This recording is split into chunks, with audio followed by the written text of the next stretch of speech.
I'm live streaming this game. I finally figured out how to beat this shit. So it's like when I went to YouTube to try to look up how to beat this game, the weirdest thing happened.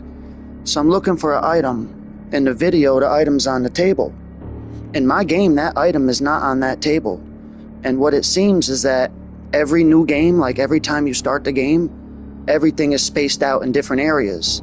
And the people that make the videos about the game, they only played the game once to make the video. They didn't realize that when their viewer tries to play the game, the item is going to be in a different spot. So what I've figured out is I can find the items I need, but the videos aren't going to show me the correct spot because everybody's game, the items are in different places. Like it could be in a drawer or on a table. They're going to tell you the item's on the table. For me, it's going to be in a dresser drawer on the second floor. It took me forever to figure that shit out. Now that I learned it, I can move forward. I just got the item I needed. This game was only $2. It might be the best $2 game I had ever bought. It's like Resident Evil 1. And it's like you could take your time playing it and like do it slow, you know. So I had first heard about this game on Becker Street. I downloaded a demo of it.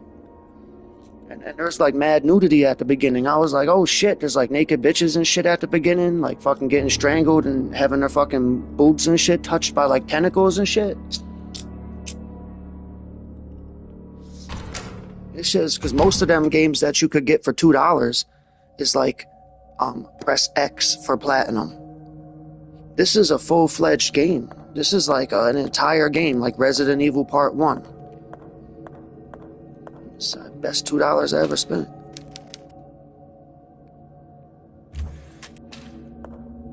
And I like how I could just like post up in a room for a minute and fucking look at my files, like my clues. I got the screen open, not that it matters though, but it's not like there's a lot going on in the action department. It's like a mystery kind of. Normally I don't like playing as a chick, but I ain't got too much of a problem with this chick. It took me a while. You need to use the lighter to fucking see. And if you try to walk around in the dark, something will snatch you. I got a trophy for getting snatched in the dark, so I didn't feel like using the lighter.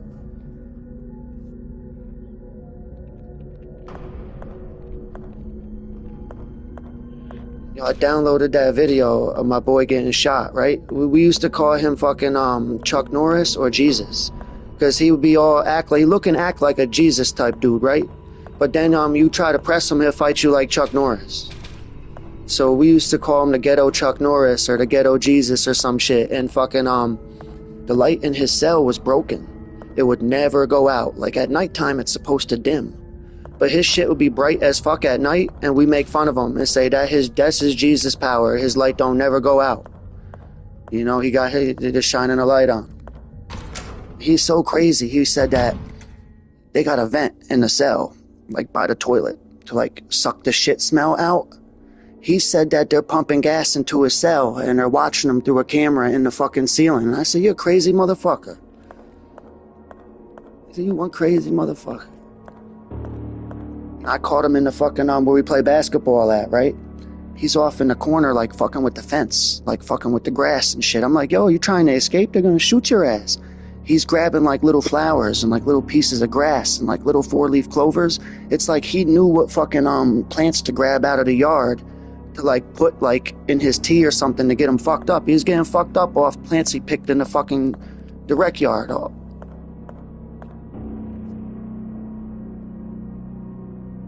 And then when I had first got out, when we were living on fucking we had that crazy old man living above us, that crazy motherfucker, that weird dude. That crazy dude, yeah, when we were living underneath that crazy motherfucker, I used to play chess with him online. The guy that got shot, we used to play chess all the time on Facebook.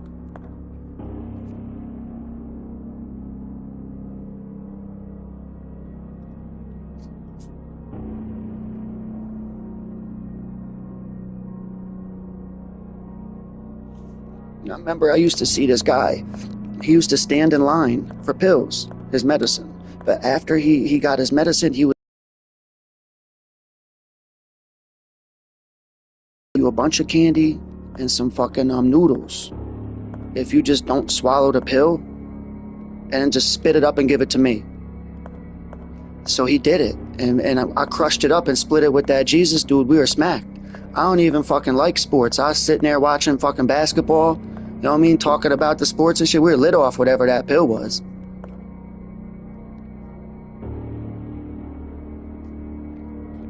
Yeah, those 4 months I used to pill parties in the cell. I had everybody not swallow their pills. Then we mixed all the pills together, crushed them up. Everybody had like 6 lines. I felt like I was having a heart attack. I woke up in the fucking cell sweating my ass off at like 3 in the morning. Yeah, I start hearing bitches singing. I start hearing women singing in the fucking cell at 3 in the morning. It's pitch perfect. They had the TV on all night, pitch perfect on full blast, 3 bitches singing. I woke up in a cold sweat off pills. I was like, oh shit.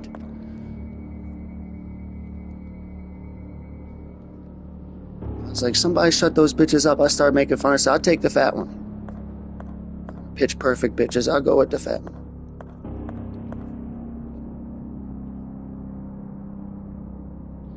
And then like the most fucking racist thing that happened to me in the jail, it was Martin Luther King Day. 6:30 in the morning, trying to sleep. The guard comes and kicks the fucking the bars. He's kicking them hard as fuck. He says, you have a dream? You having a dream? You had a dream? Anybody had a dream? I'm like, what the fuck are you talking about? Took me a minute to put 2 and 2 together that it was like some kind of mean joke.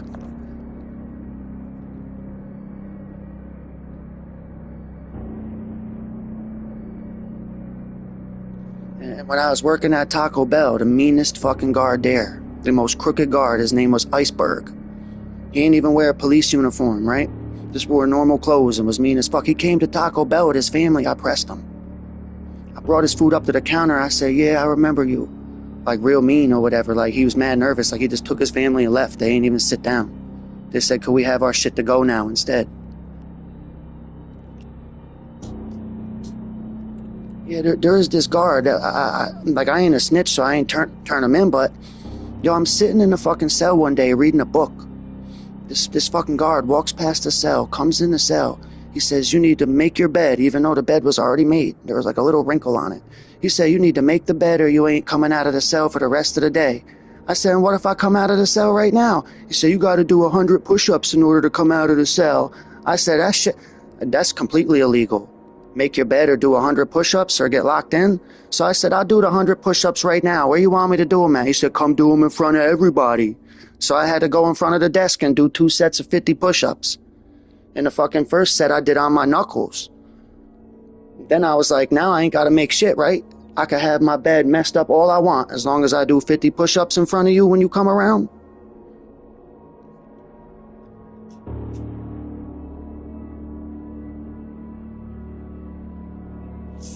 And that same guard, Iceberg, there's this black dude, right? He rode up with a porno mag, like a fucking nudie magazine. I ain't seen one of them since I was a kid. I don't know how.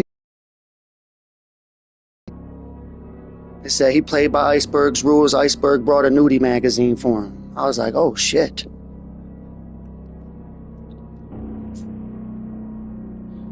And then when I first got there, I was gonna sign up to get a job. And then one of the people I was fucking with, they got the job.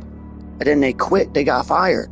They say, yo, they come to your cell, be rude as hell at 5 in the morning, wake you up and make you do the craziest amount of work for 12 hours, and then make you do it again the next day and you get like $3. I said, hell no, I'd rather wheel and deal. I said, I'll make dice, I'll make fucking dice, draw pictures for people. I said, I'll draw a picture of Iron Man for your fucking kid if you want to give me 2 cookies. You can add it with your stuff and mail it to him. You got to art, you know what I mean? So I was better off just fucking partying with the fucking people on the tier than trying to work for the fucking guards. You get what I mean? At first it looked like a good idea to work for the guards. But then I was like, I ain't gonna fucking, kiss the ass of the fucking people that put me here when the other people that are just like me are right here and we can all wheel and deal together. Like I used to let people smoke in my cell and they would just give me food, like part of the cook-up. I ain't never had to put nothing down on a cook-up, but I ate on almost every cook-up. Like another time, these black dudes, they were like, Green, you're cold. because I wanted to rob this other white dude who wouldn't share. I was like, yo, I'll play cards with this guy. He's got 50 noodles in his fucking cell. While I'm playing cards with him, just go snatch the fucking shit and give me a couple packages. They're like, Green, you cold. That's supposed to be your boy. I said, he ain't my fucking boy if he wants to come down here and cheat at fucking cards and not even split one package of noodles. That ain't a boy. That's somebody that we need to get so we can have some noodles. So I had this white dude get robbed. They took his whole bin. They took the entire fucking bin, and then the guards tried to conduct an investigation, try to find his bin. And this other white dude, he said, the black people don't be picking on you or trying to beat you up. Why is that? I said, because I'm from the same neighborhood that they from. I'm here for having a gun and some weed. I ain't rape a kid. I ain't hurt a woman. I ain't steal. I ain't a drunk driver who ran over somebody's family. You know what I mean? I'm from the same neighborhood that they fucking from. And this guy was like, my wife is sending me like $100 worth of food. Can I put it in your cell and ask you for it when I want some? I said, oh shit, that's another hustle. Since they didn't rob me, anybody who would get robbed, give me your shit. I get to eat some of it. If you want some, just ask me. Then the other people thought I was bullying everybody. They said, how come you got everybody's food in your cell? How come they coming to you and asking permission to eat? I said, They said, ain't what, you know what I mean? It made me look like a big shot when I wasn't. I was like, I'm just trying to survive.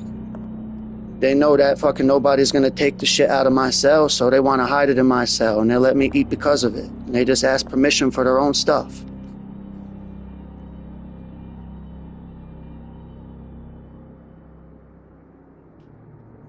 And that dude, Steve, the Spanish dude, yo, when I first discovered him, he was sitting up by the bubble, like right where the guards be at, with his knees shaking. You know how people, their knees shake? My knee, I don't shake. You know what I mean? I seen him mad far away. I come out of the cell all the way in the back. I seen him all the way up there, knees shaking.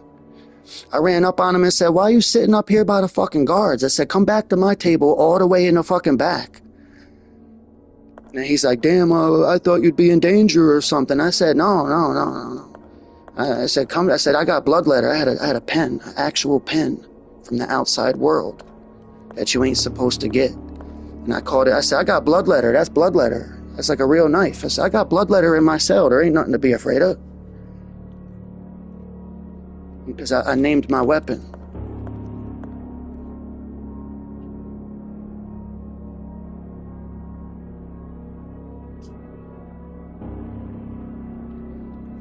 And then Steven, he never went in the yard. So every time we're out there jogging or playing basketball or fucking doing jumping jacks or just sitting out there, they say, yo, where's your boy Steve? I say, I don't know. He's a fucking coward. He's afraid to come outside. And then like the only altercation I was in, there was like some 19-year-old fucking like black kid who had like a verbal argument with me, like we had like a shouting match or something. I never got into no fights. The only thing that happened to me was I got into like one shouting match with this young black kid one time. Because word was his mother ratted on him. And the cops came to the house to get him. So that means he had time to bring. So I said, yo, what you bring? He said, what you mean what I bring? I said, what you bring with you? I said, they ain't pluck you off the streets. They came to your house to get you. What you bring with you? He ain't get it. Like I meant like ass pack, like what you bring.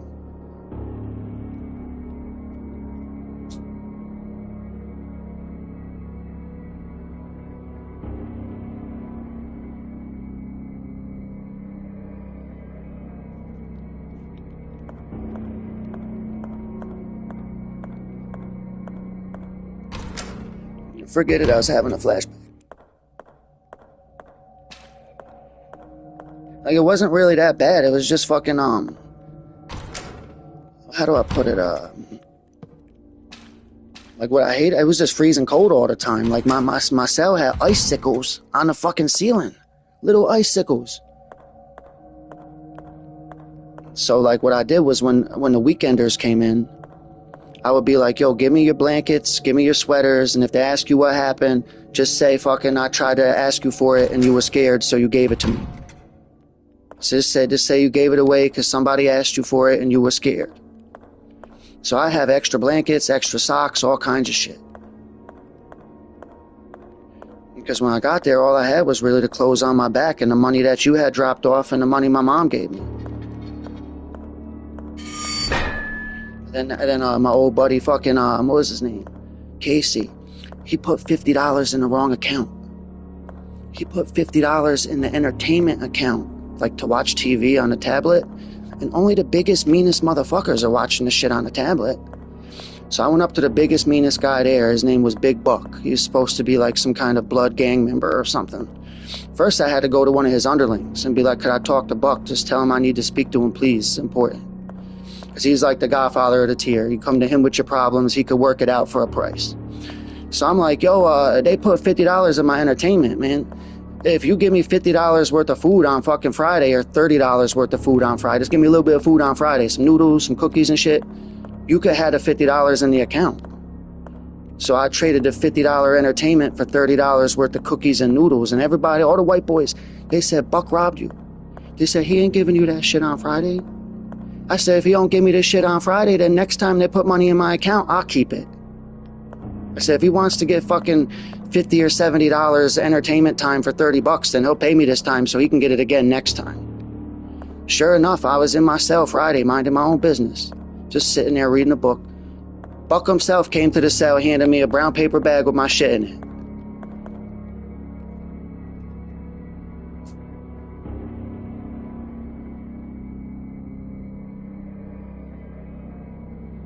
Like when I first got there, I was nervous to take a shower. I thought it meant like rape or something. That's not how it is. Not everybody gets raped in the shower. That is not how it goes. You know what I mean? That's like a rarity. So like I waited like 5 days to take a shower. I wasn't like dirty. It wasn't like I was covered in dirt. We weren't sweating. It was freezing cold. And so when I came out the shower, everybody was joking. Everybody started clapping and cheering like I smelled when I didn't, though. It was like a joke, you know, everybody having fun. I came out the shower, everybody said, oh, yeah, green, hooray.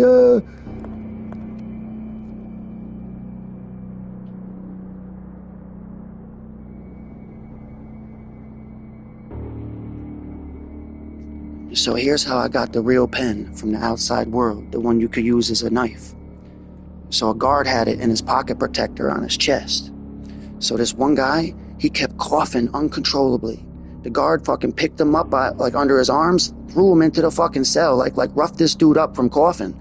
Picked the fucking sick guy up, started roughing him up, dragged him, threw him in the fucking cell.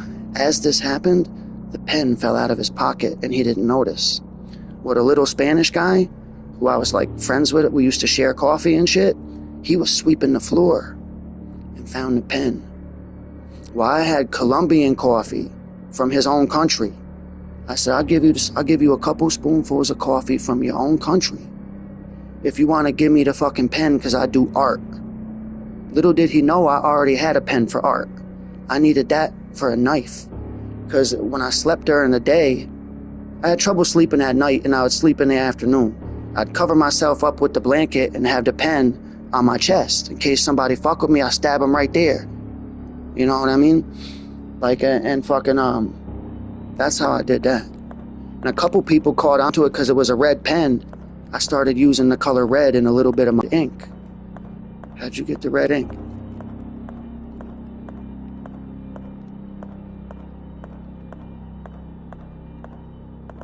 Like, once they knew I had bloodletter, they only, like this one fucking dude I didn't like, right? Try to, so, like, I can't explain it, fucking, this dude was just joking around or something. I don't know, he was just fucking with me somehow, right? I'm in my cell, he walks past the cell and throws a fucking bar of soap at me, and I'm not dirty. I took a shower, I got clothes, I do laundry, like, at the, you know, we're good. He did it to, like, try to, like, fuck with me, because if he tried to come up in the cell and swing at me, I stab him with the pen. So he walked past, tried to throw something at me. Because they was trying to make all the white boys fight each other. And I was like, I ain't fighting nobody. I said, I'm betting on the fights. I said, I'll tell you what white boys to make fight each other. Don't put me on the list. I said, this guy should go after that guy. That guy, you know what I mean? So don't put... Yeah, they was making the white boys fight each other, but I ain't had to go through with it. And then, fucking, I seen this one dude in the cell.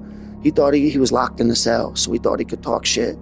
Yo, the one dude took a broom handle, started fucking him up through the cell. like a little animal, fucking him with the broom handle, like busted his eye open, busted his ribs.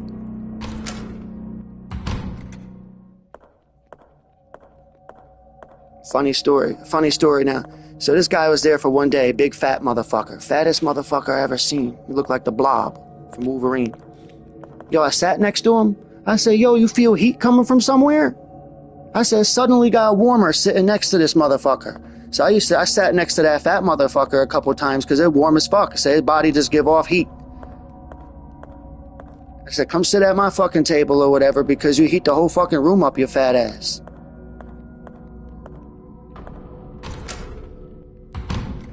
And I didn't know you could only have 10 books. So my mom sent me like 4 books. The library gave me like 3 books.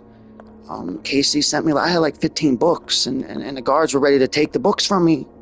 So I started renting the books.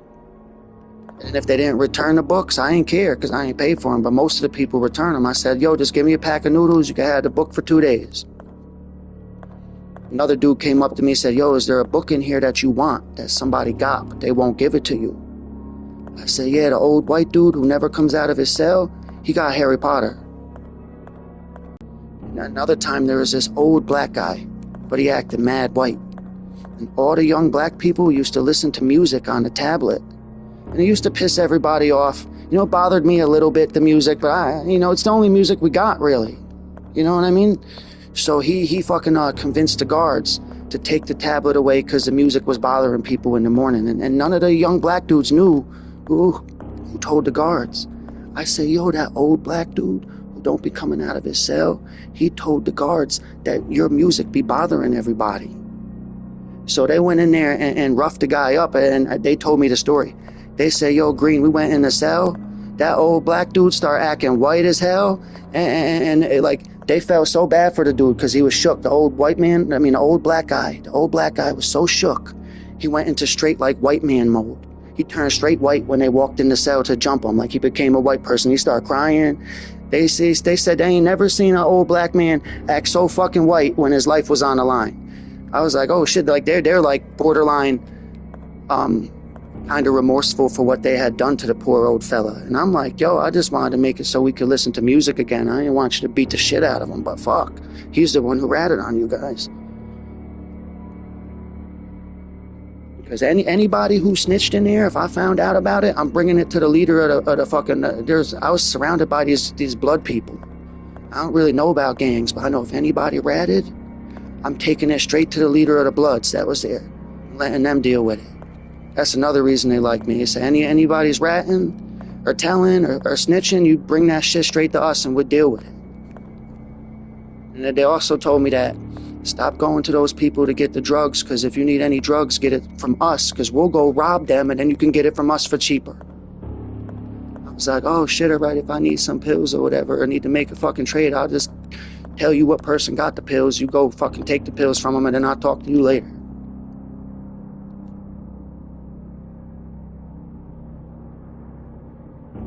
So they had one,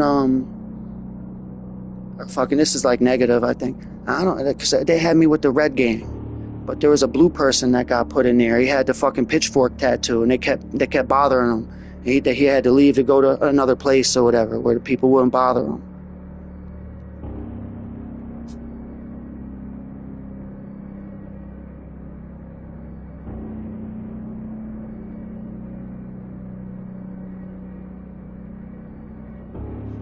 So I had to learn this on my own. There was 19 days left for me. So I told this one old white guy I had 19 days left. And like a day or two later, he started acting really weird towards me. I asked somebody why. He said, because you told him you had 19 days left and he's going to prison for 9 years. I said, oh, I understand. I'm sorry, I know now.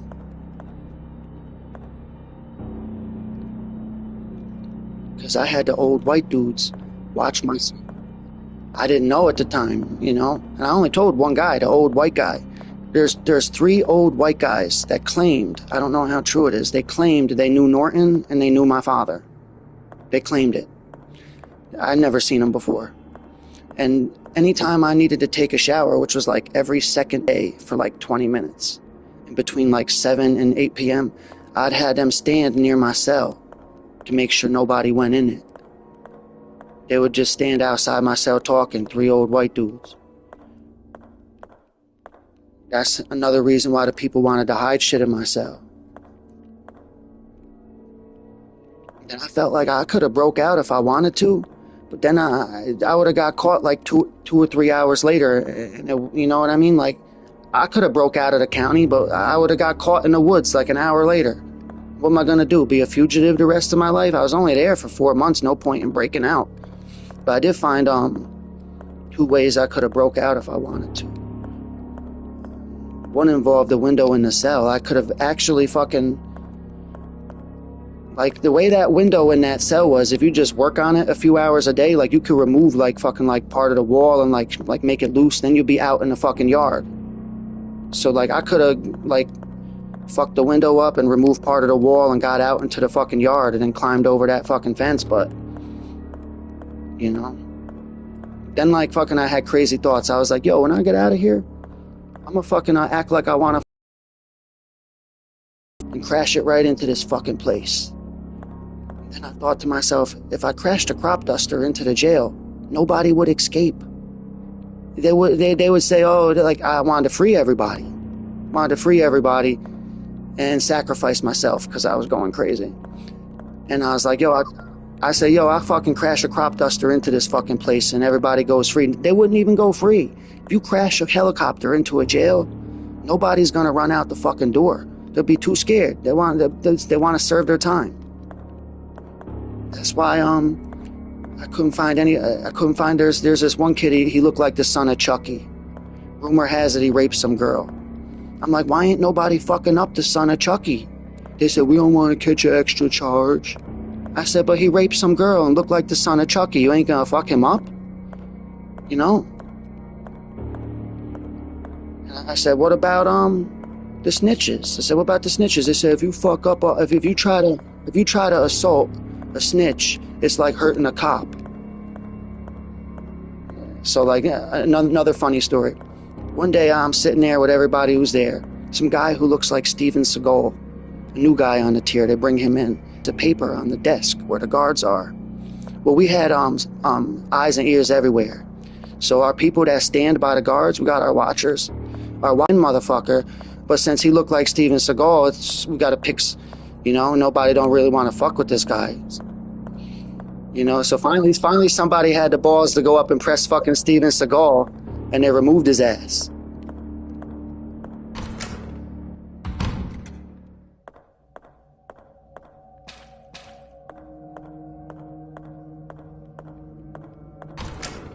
Like, before I got there, I didn't know how to draw. Like, I even drew like a picture and like kind of sent it to you guys, I think. It was like really stupid picture. By the time I left, I was able to draw perfectly. Like I could draw now. Like, there's no point. I don't do it. I don't draw really, but I learned how to fucking draw from a book.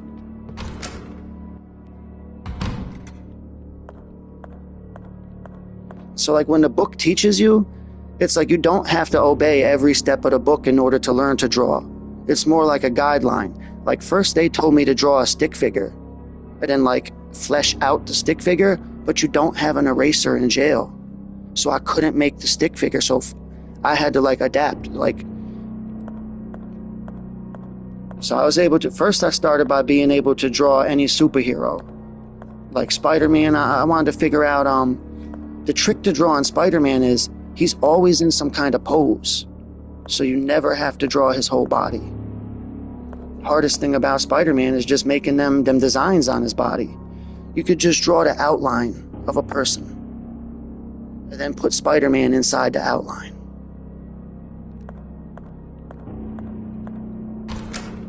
Now, one thing, I used to draw pictures of guns, but in order to find the pictures of the guns, we had to use newspapers, like shit like that. It would show guns in the newspaper, believe it or not. And we had a fucking raid. Like, the guards came and raided it. What do they call that? When everybody gets stripped naked and they raid everybody? What the fuck was that called again? A cell raid or some shit. And, yeah. Fucking, so I had a match and a joint. They never found the fucking match. The match was inside this sprinkler. There's a sprinkler that shoots water if there's a fire. I had shoved it inside the sprinkler and made it so you need a pen to get it out. And the joint, I pressed the joint flat like a piece of paper and slid it inside the light in the ceiling. So if I only had a match in one joint, that means I need somebody with a scratch pad. That's where the other people come in.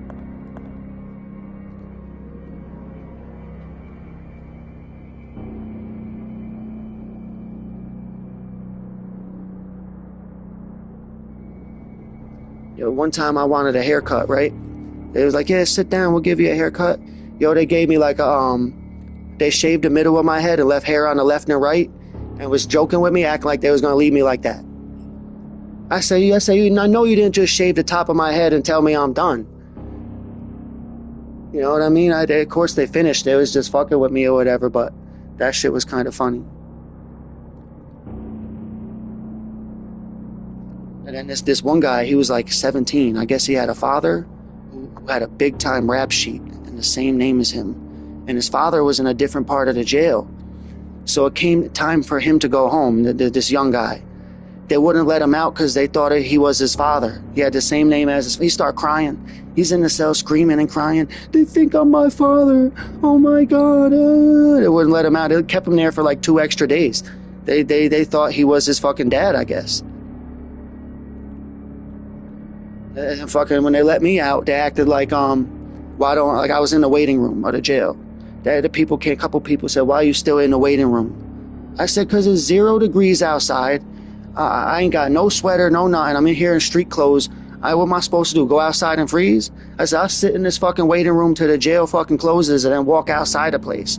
Because it took a minute for the people to come pick me up. And my boss from the job picked me up and tried to bring me straight to Taco Bell from jail with the uniform in the car. I said, oh, hell no. I said, no. You need to give me a couple days to fucking adapt to society or something. I said, try to bring me to this address. And I remembered your guys' address. I said, try to bring me to this fucking address if you can.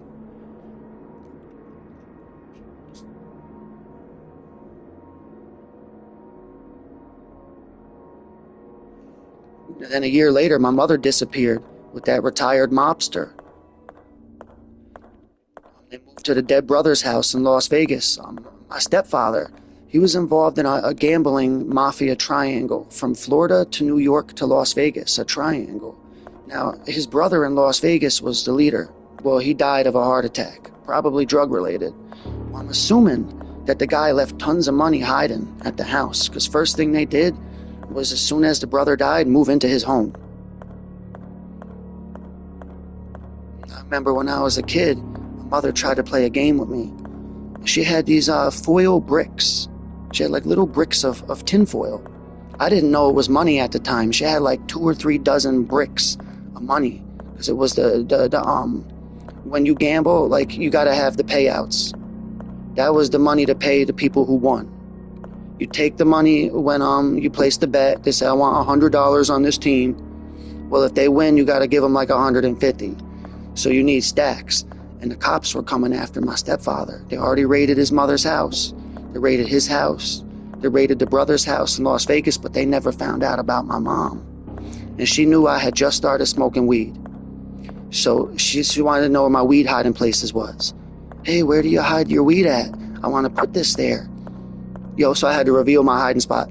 Yo, my hiding spot was in my infant brother's toy chest. We taped a brick of money upside down inside, like, so, like, you have to fucking put your hand up inside the toy chest and feel, and there'd be like a brick under there. And then, like, in my bedroom, inside the curtains, we put fucking 2 bricks of money inside the curtains, like up on the top. Like, at the time, I didn't know that was money till I became an adult and put 2 and 2 together.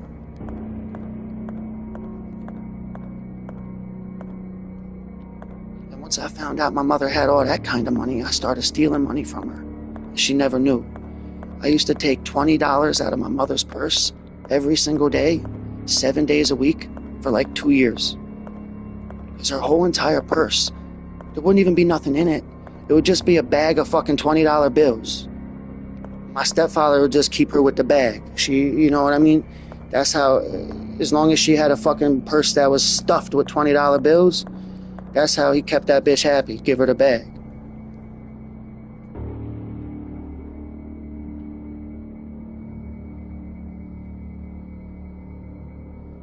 And then my father beat him up. And he never forgave me for it, my stepfather. Because we was playing. Me and my stepfather was playing, like wrestling, but he left a red mark on my back when we were playing. So my father thought he beat me. He didn't. We were playing. So when my father ran across him, he chokeslammed him like the Undertaker on the hood of the car.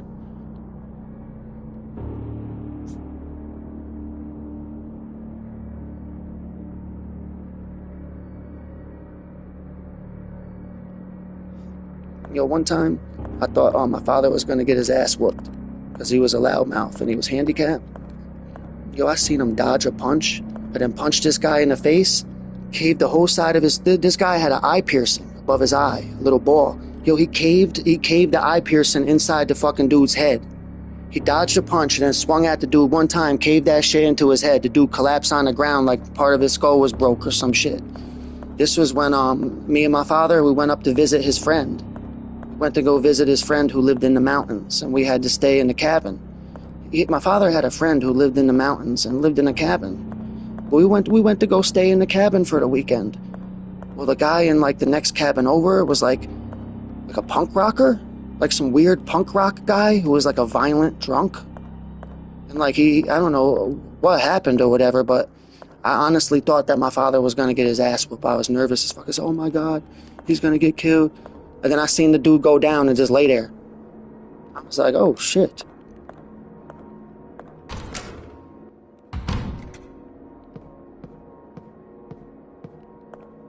I ain't never I'm sure my father lost a fight, but I ain't never seen him lose a fight.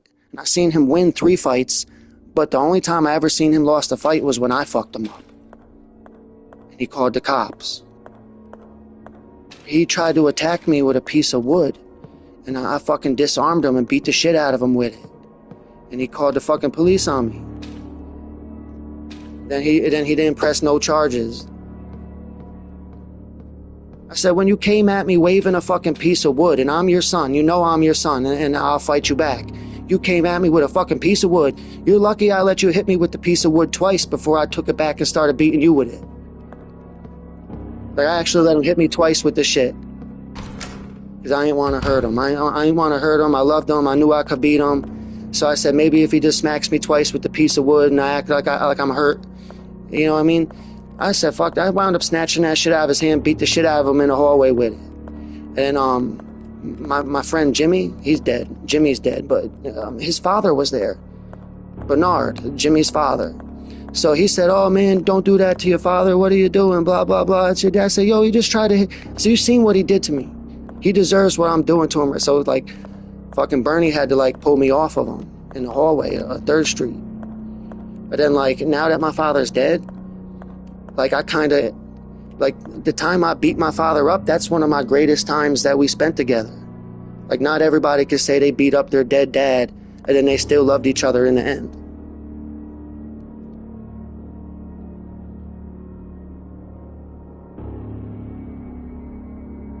I'm like, when he took his last breath, and like I blew air into his mouth to try to bring him back, and it didn't work. Because I'm not a trained CPR person. I went to everybody else that was there, and I said, how come you guys, when he stopped breathing, somebody said, call it, and looked at the clock and picked up the phone. I said, that made me hate them. Ain't no call it. When your person you care about the most is laying in a bed and stops breathing, you don't look at your clock, pull out a phone and say, call it. You race to the fucking bed and start beating on their chest. And why? I said, why am I the only one trying to help this man?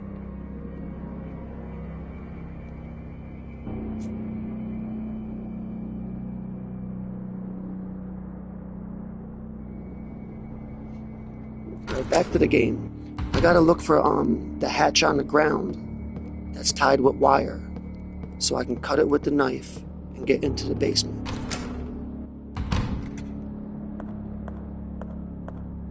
I'm just lit having a little fun. I don't have nobody that I know as long as you where I could tell personal stories to.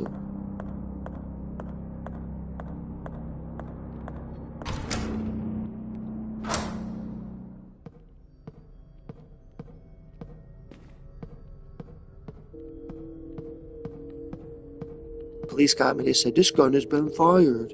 I said, I don't know, I found it like that. They said it's been fired recently. I said, I don't know, I found it like that. I tried to tell them fucking if they go into the alleyway and look for more shit, they'll probably find it. I wanted to know, when I was talking to the detectives, I said, yo, I found this shit on the side of my house. And when I found it, I stopped looking. I bet you if you guys go over there and you bring me with you, we'll find a bunch more stuff on the side of the house. They said, nah, we don't care, we got you. I said, but what if there's like tons of machine guns over there and like bombs and God knows what else? What if there's a body over there? I think that we should go look, and I should go look with you. They said, hell no, we don't care. And they said, if there's a body on this gun, you're going to be doing life. I told them this. I said, if a detective who's good at their job does their job, they're going to know I ain't do it. So if this gun killed a person in 1996 in New Jersey, when I was 9 years old, I was in New Jersey committing murder, I doubt it. I said, if this gun killed a person 3 months ago, I'm on camera at my job when it happened. I told you where I found it at. Like, they was shook that everything checked out.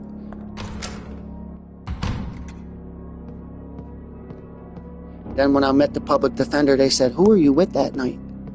I said, well, I was with my old high school friend, Donald Roberts. They said, let me look up this Donald Roberts, a.k.a. DJ. They say, yo, he been working for the police for 5 years. He's a confidential informant and got a brother or an uncle who's in the FBI. So anytime DJ gets arrested, and he's at the police station getting arrested, so if you're with DJ and everybody gets arrested, you're in a drug house, everybody gets arrested, DJ too. Everybody thinks that he's going down too. He was with us, you know, because they don't know that his FBI cousin or uncle is going to show up and like take him out. The FBI guy is going to show up and say, he's working with me, you know what I mean? That's why he got all them fake Latin King tattoos. Like when DJ went to jail, he got out of jail early because he used his Latin King tattoos to like rat on people that were like in the jail.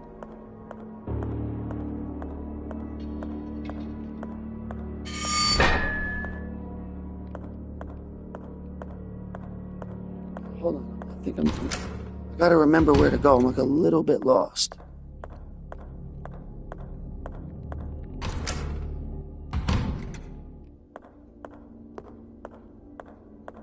The thing I need to find had like a creepy little baby doll near the place I need to go.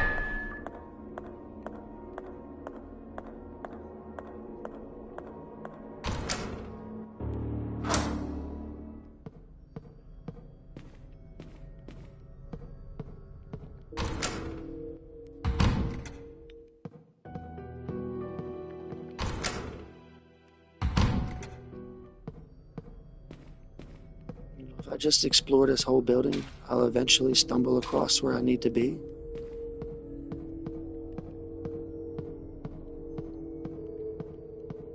Like my next achievement, it says, kill 40 enemies. So like I've already killed a bunch of enemies, so like if somebody pops up, I'm shooting them and I'll be on my way to 40.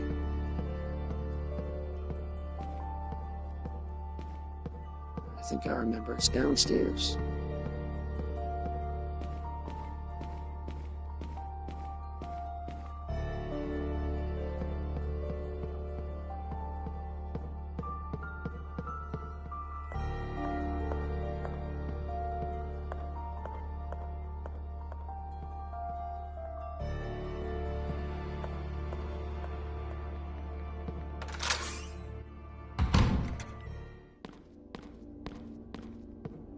I think I found it.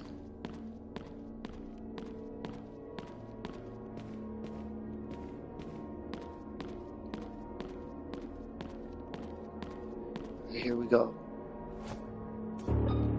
This is what took so long to figure out. See, because I thought the rope was a metal wire. I didn't know it was rope. I thought it was a metal wire, and you're supposed to pour the acid on the wire to melt the metal. But you need the knife to cut the wire. I mean, to cut the rope. So this is all new, brand new.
Yeah, I'm here. Still playing this game. I just finally figured out where, like, I'm in a new area.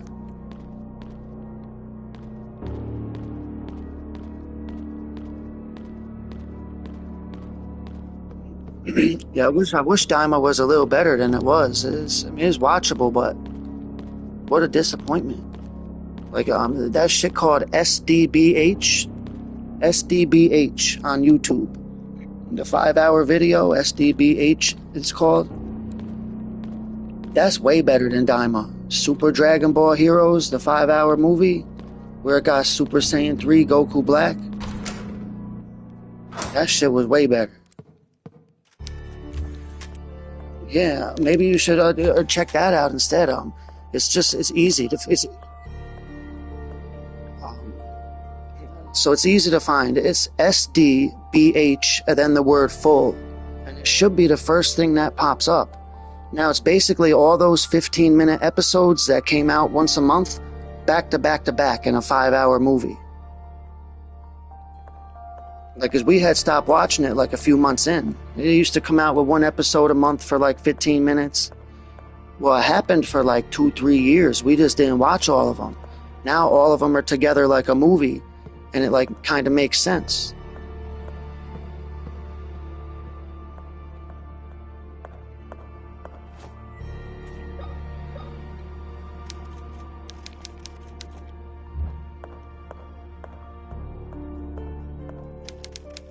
I'm about to look up where to go on this on my phone. Use the walkthrough.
I don't know what just happened.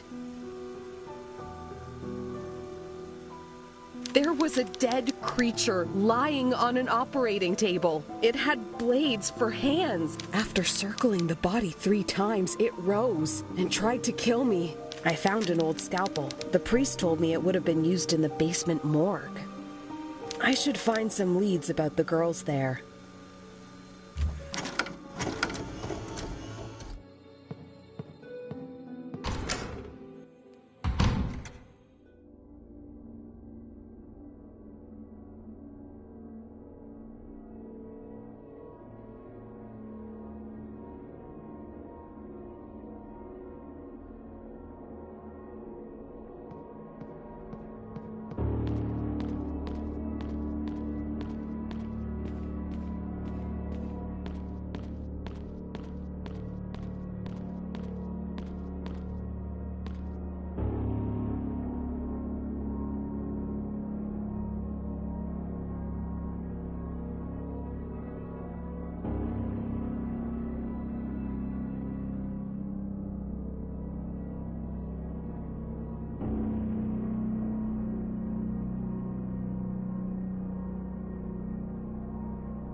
Hey, what's up? I haven't heard from you in a long time.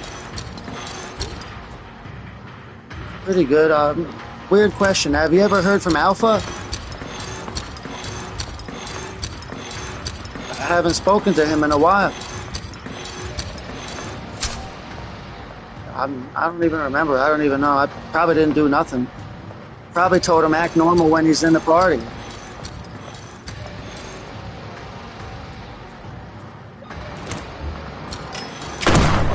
I'm not sure. Yeah, just bear with me here. My screen's open. You can see what I'm going through here. Yeah, just hold on a minute. Damn, almost like this game is. I paid only $2 for this game, but it's yeah. Except the thing is, there's not as many enemies. I'm gonna wind up dying. All right, good, good. I gotta figure out what this thing does. Yeah, for $2, it's good. You get the 4 and the 5 version. I wonder if it's still on sale for the $2.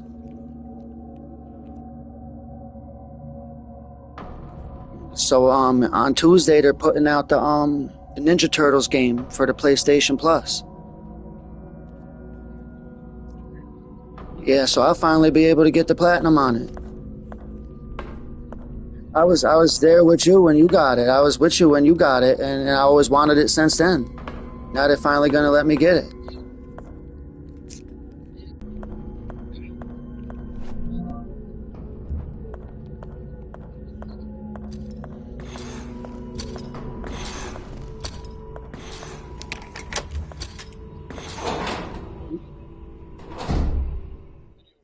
Yeah, I got the day off. Keep in touch. I'll definitely be on tomorrow afternoon.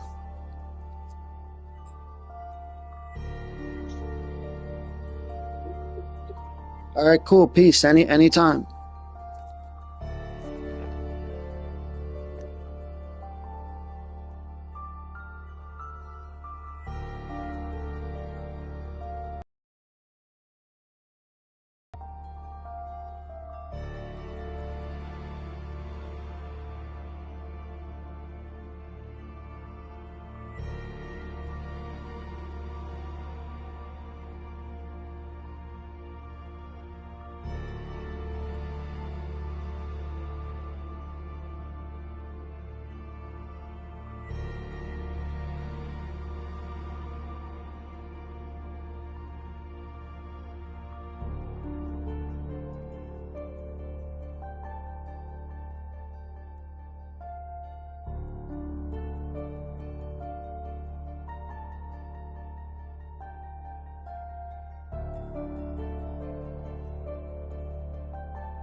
Yeah, I'll talk to him tomorrow. He's probably fucking drunk or something.